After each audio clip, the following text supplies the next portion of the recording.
Gitchimana too. Se miigwech offered his poagin the same se miigwech for Minugijik Nungum. Bimada Ziwin on the Shinabe, Bimada Zik. Miigwech Ashki Bimada Zikwin, Iguan Pinese Wakaho. When I do that, then I call in all them spirits from the air, from the stars, from the day and the night, the light and dark. All these things the Creator has created for all these human beings here. When they know I'm going to do this, then they wait for the command now. I go to Wabanung, and I say Pinesi Wak Miigwech. Then I go to Shawanung, the south, Shawandasi for new life, say Miigwech. And I take it over to the west, Mingabi, Ngabianung, for life after we live here on earth, Miigwech, for the ancestors. I take it to the north and say Miigwech to Giwaden and the Makwa for our medicine and our health here on earth. Oh, Miigwech and offer this same on this poagin to Mama Aki, who gives us our life and our living here on earth. Miigwech Mama Aki. I pointed up to the moon for my grandmother Nokomis. And I thank her for bringing Anishinaabe here to earth and bring our life here on earth to do our job here for my grandmother Nokomis. Say miigwech to the moon and the stars. With that, I light this pipe for all these directions.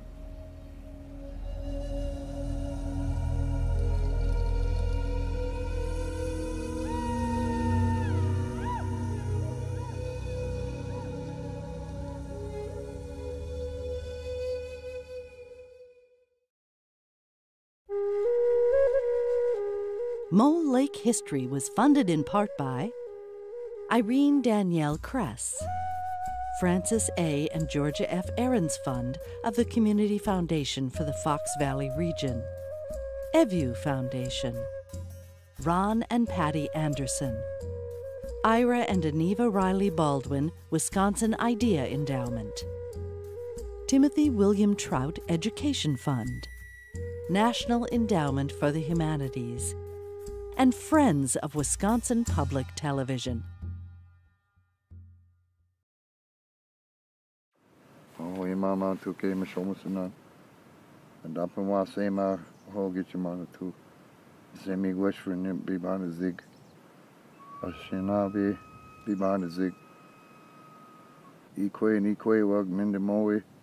Aki winzi. Miigwech abanuji akaho mama tu ke garden. Miigwech. My name is Fred Ackley. It's my English name. My Anishinaabe Jenakaz is Makuntz. That means little bear or cub bear. It was given to me by my grandfather, Charles Ackley. His Indian name, Jenakaz, was Asadi. It means popple tree. He was a member of the Medewan Society for the Anishinaabe people, and he was a powerful Jasakid or a shaman. I lit the sage before, and I'm going to light this sweetgrass for us. What the sage does is we believe that it politely asks the negative energy to leave for a little while so we can talk a little bit, and not to come and mess with our hearts and our minds. So when we leave here, maybe we can have one kind of thought a little bit what happened here today. With this little bit of sweetgrass, though, that goes for everything on earth that represents what we just talked about. That's our sacrifice to the Creator today for what we're doing. And I thank Him for giving us these things today. With that, I'll go to the somewhat of our history from the people here that I'm talking about. Where we're sitting at right here today is what they call Rice Lake in English. Menominee Suckaegan, or the Rice Lake, that's what our people call it in Ojibwa, Moan, the language. It's been, this lake here has been feeding native people for thousands of years. It was carbon dated back in late 70s and 80s, the rice they took off the stock that year from the DNR, and the UW people are 2,000 years old. So down here, if you look down below, it's maybe 190 feet down in that muck out there, packed with wild rice seeds. And they come up every year, one at a time, and they stay down there for I don't know how long. And that's why this comes back every year. Now the reason why we live here on this lake is because in the old days, the Indian people didn't have a lot of food, so we had to live off the land, and whenever the lake would give up the food, we'd come here and pick this rice and then parch it and prepare it for winter and eat it all year round. So this is why we live here now and why we came here and later on in our history. Through the known history since the European people had came in settlement here, we've been living in an area called Madeline Island up on Lake Superior. We started our journey, they say, from the East Coast all the way down to St. Lawrence, through different stops through time, until they got to the place where the food grows on the water. And that's right here, this lake. This is where the food grows on the water, the Mahnomen. So through that time frame, years of travel and migration, we finally end up back here in Wisconsin and Minnesota, and Madeline Island. People lived there at Madeline Island for a long, long time, under one chief and a government, the old ancient Indian government, the Anishinaabe. And it got time where the island was getting too crowded. So the medicine men, the Josakee men, they looked into the spirit world and they asked what the Indians should do, and what it came to the Indian people through the Josakees that they would move off the island into the inland, where there was places where there was more bountiful food for the Indians to eat and live.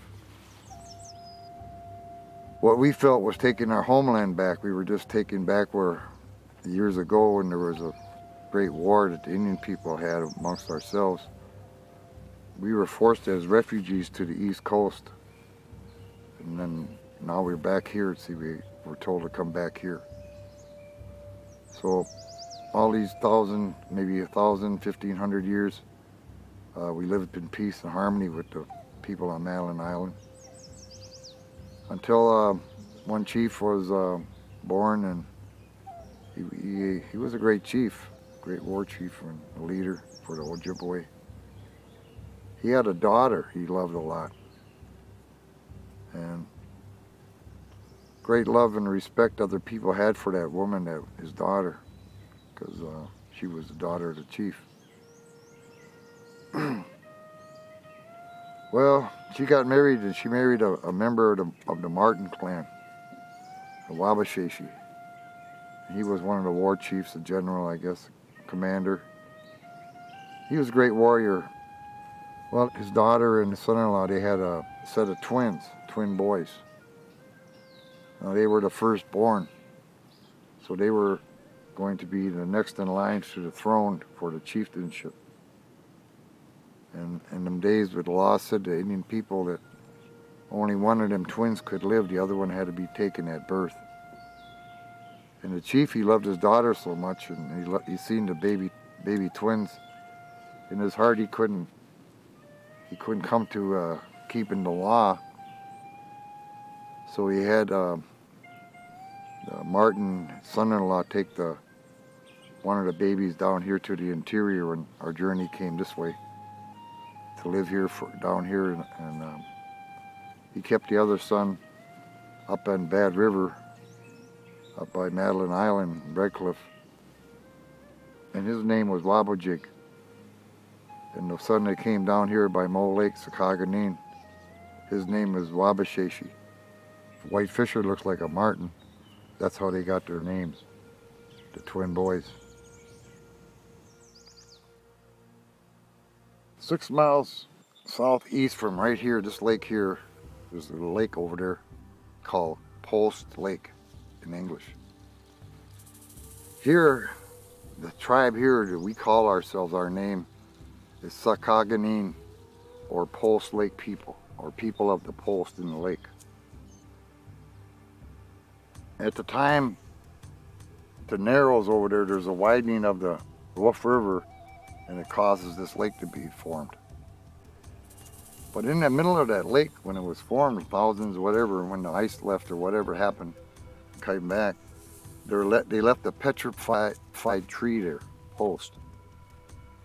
Now on top of that post, whatever happened, when the sun would be like at a certain time and a certain day, our people would gather there for Medewan ceremonies. We'd have feasts and prayers, and we'd wait for that post, for that light to shine off that post. That was supposed to be for healing, good luck for the future, that God was still blessing the Indian people. He was showing us that by building all our mounds, he received our prayers and our thoughts. So we prayed there all the time. I come from the Mundwa. They were the ancient Anishinaabe people way back, where people nowadays wonder who built these mounds and why. See, when we built those mounds, our people had a smile on their face every day. We were all happy. Somebody would be fishing, somebody would be hunting deer, and somebody would be over there working on dirt, digging up dirt, carrying dirt. Everybody be working. And there'd be a few people laying there sleeping all day. Strange people would walk into the village and saying, I see everybody working here. How come those people aren't? They get to sleep every day. They don't do nothing. You feed them, you help them out every day. You know, and the Indians said, well, when we're doing all this during the day, those people are up all night telling us what to do the next day. See, and that's where the observation and sharing night and day with the Indian people. And they called them people Wabanos. They would watch the morning star. They knew exactly when the time of the year things were going to change and move. They even knew what time of the year we were in, the whole vast universe spinning way out for thousands of years until we got back over here. All these different things they're finding out now, we knew about. Why? Because we didn't forget. Today, this is the memory that's coming back.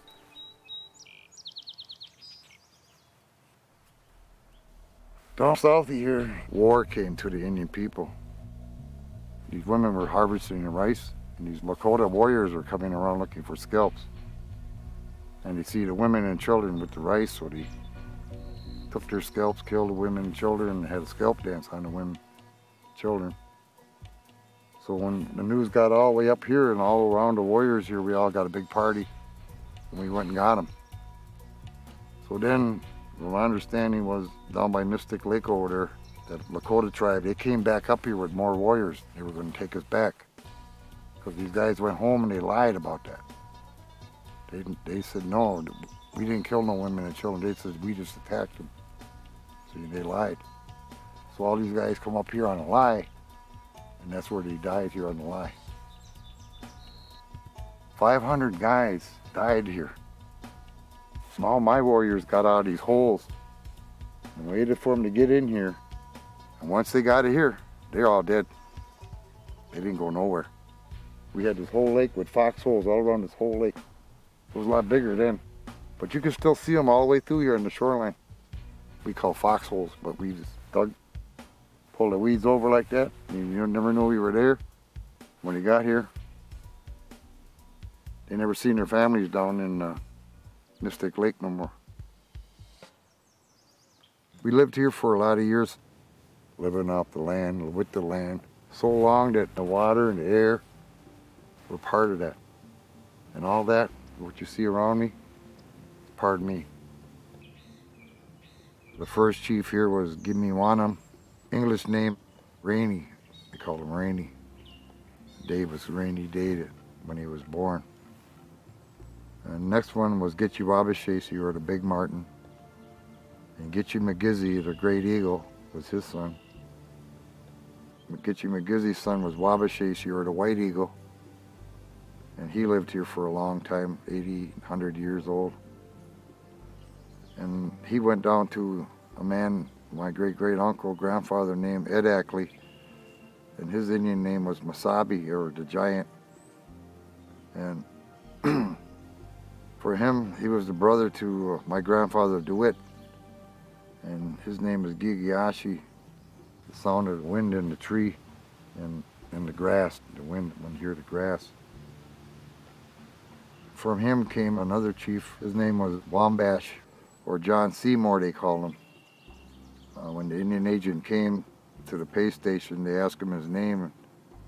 He couldn't understand the translation, so they gave him the last name Seymour, because that's what the translator said. This man, Wambash, that man can see more. So that's why he got that name.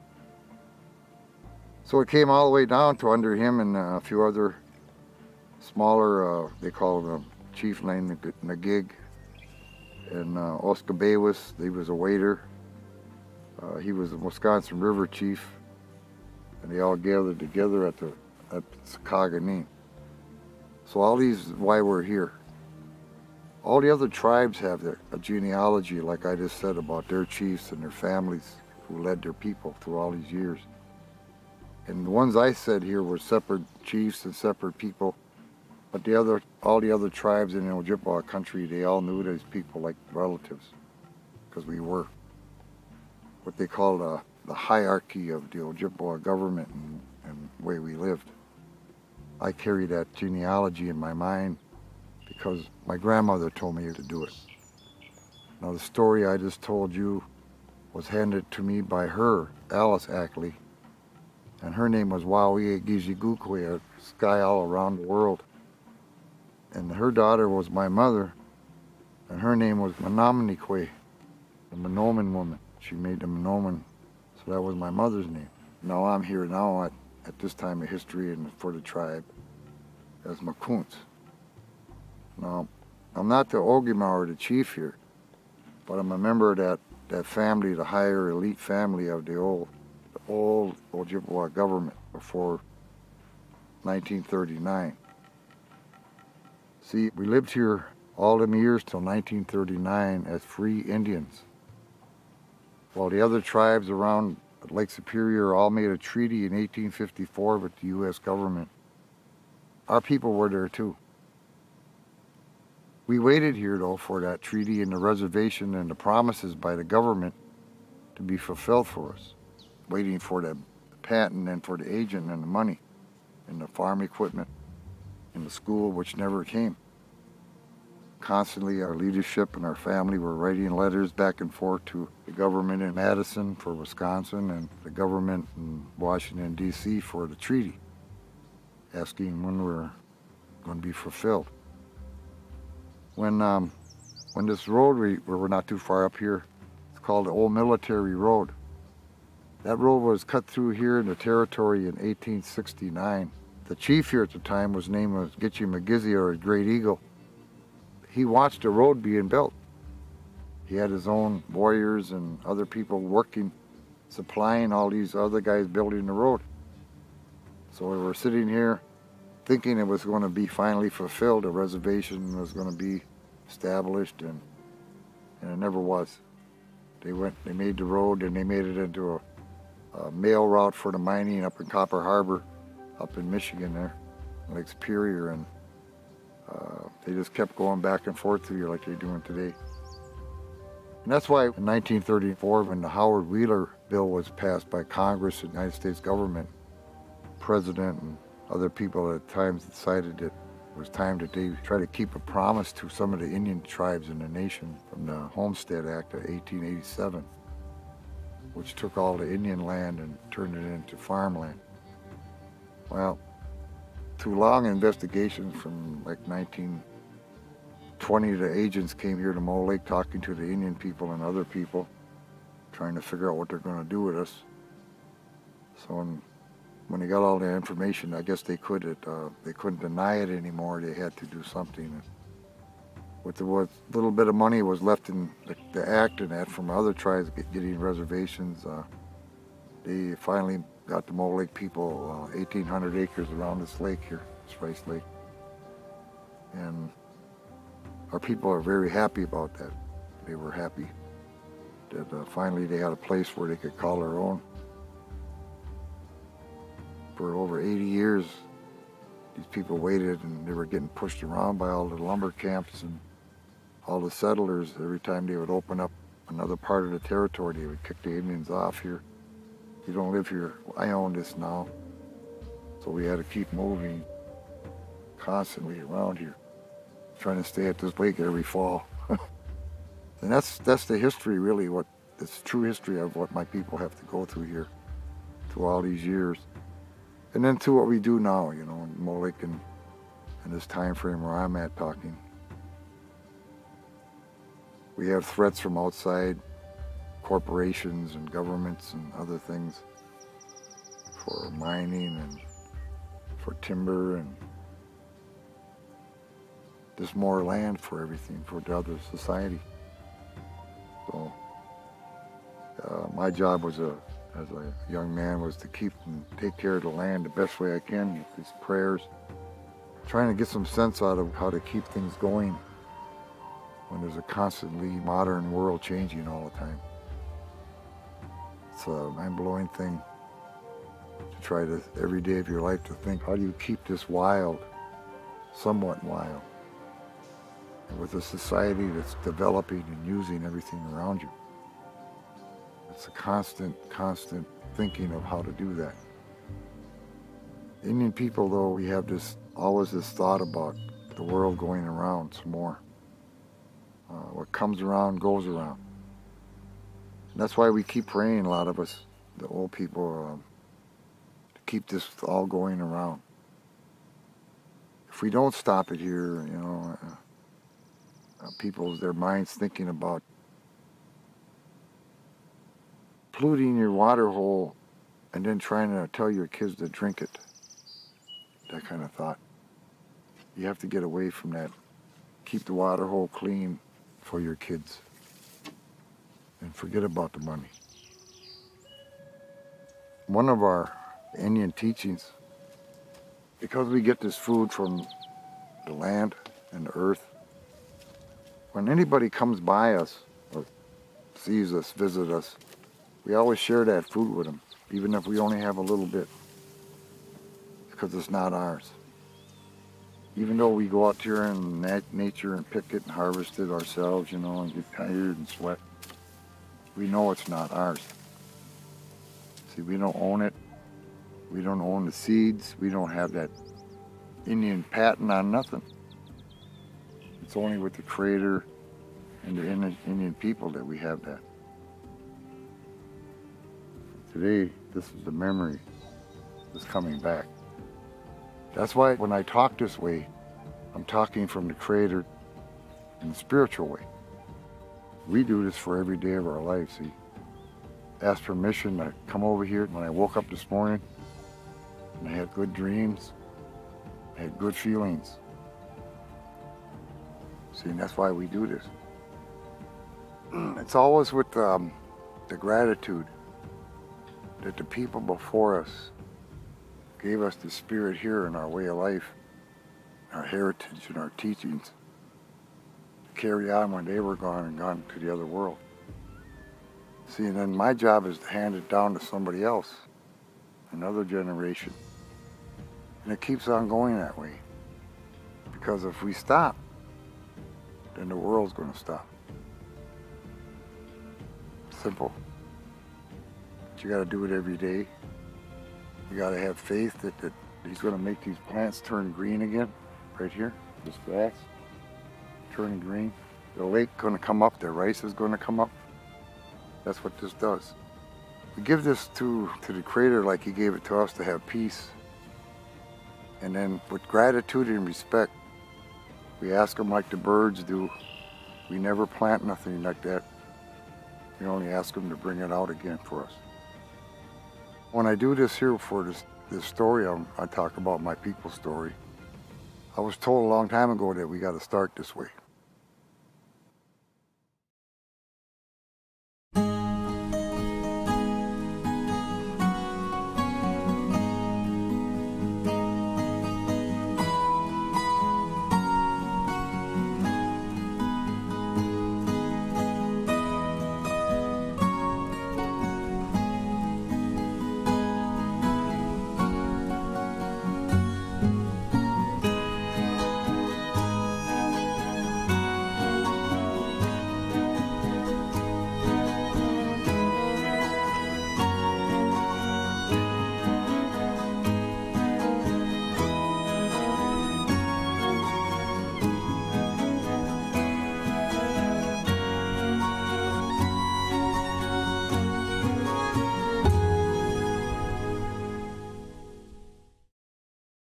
To learn more about the sovereign Indian nations in Wisconsin, visit wisconsinfirstnations.org.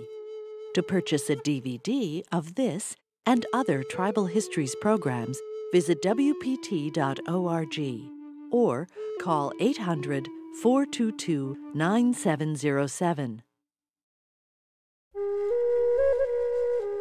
Mole Lake History was funded in part by Irene Danielle Kress, Francis A. and Georgia F. Ahrens Fund of the Community Foundation for the Fox Valley Region, Evu Foundation, Ron and Patty Anderson, Ira and Aneva Riley Baldwin Wisconsin Idea Endowment, Timothy William Trout Education Fund, National Endowment for the Humanities, and Friends of Wisconsin Public Television.